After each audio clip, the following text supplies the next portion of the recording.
अस्सलाम वालेकुम। कैसे आप सब? उम्मीद है आप सब खैरियत से होंगे। अल्हम्दुलिल्लाह मैं भी ठीक ठाक हूँ। हमने सबक नंबर 15 का आगाज़ किया था, जिसका अन्वान है सारी दुनिया अपना घर है। इसमें हमने पढ़ाई की थी और मुश्किल अल्फाज जो है वो हद कशीद किए थे और अल्फाज मायने किए थे, और साथ साथ मैंने अशार का मफ़हूम भी बताया था आपको। ठीक है, तो आज हम मश्क के बाकी हिस्से करेंगे। देखिए, मश्क में सबसे पहले हमने सवाल कर लिया था अल्फाज मायने। ठीक है, अब दूसरा सवाल शुरू करते हैं। आपने क्या समझा? सवाल नंबर 2 है, खाली जगह पुर करके शेर मुकम्मल कीजिए। सारी दुनिया अपना डैश है। सारी दुनिया अपना घर है। ठीक है, मिलकर इसे सजाओ। आपा थापी छोड़ के बच्चों प्यार के दिए क्या जलाओ।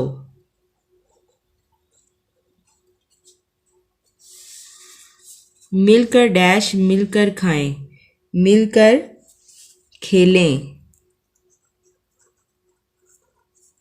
मिलकर खेलें, मिलकर खाएं, मिलकर सैर को जाएं। रंग रंगीले फूलों वाला प्यार का डैश लगाएं, तो प्यार का बाग लगाएं।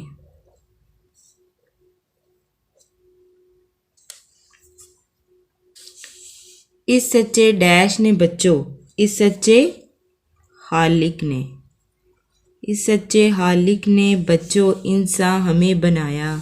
डैश का नूर अता फरमा कर, किसका? अक्ल। अक्ल का नूर अता फरमा कर रुतबा खूब बढ़ाया। तो इस तरह ये आपकी खाली जगह जो हैं वो मुकम्मल हो गई हैं। सवाल नंबर 3 है, दिए हुए सवालों के जवाब लिखें। नंबर 1 पे है, गुस्सा करने वालों को क्या कहा गया है? तो बताएं गुस्सा करने वालों को क्या कहा गया है। आपने नज़्म में पढ़ा है ना, तो इसका जवाब क्या होगा कि गुस्सा करने वालों को शैतान का भाई कहा गया है। हम लिखते हैं इसका जवाब, गुस्सा करने वालों को शैतान का भाई कहा गया है। आखिर में लगाएंगे हतमा। सवाल नंबर 2 है, किन लोगों को हमें अपना जानना चाहिए? तो इसका क्या जवाब होगा? किन लोगों को अपना जानना चाहिए? अच्छे लोगों को। ठीक है, हम लिखेंगे अच्छे लोगों को अपना जानना चाहिए। हतमा। सवाल नंबर 3 है, इंसान का रुतबा क्यों बढ़ाया गया है? क्योंकि इंसान को ना अक्ल दी गई है।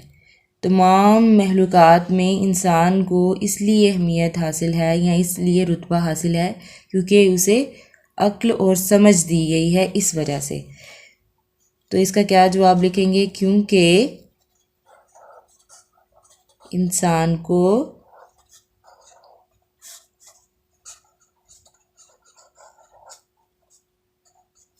अक्ल का नूर दिया गया है।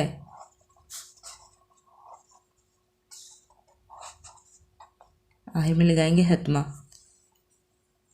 सवाल नंबर 4 है, दुनिया में नेकी और भलाई फैलाने के लिए आप कौन सा काम कर सकते हैं? तो इसका क्या जवाब होगा?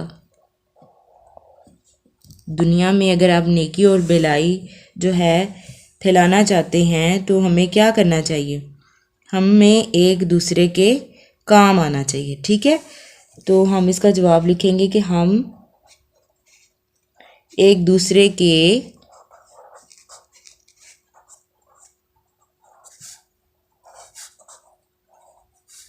काम आकर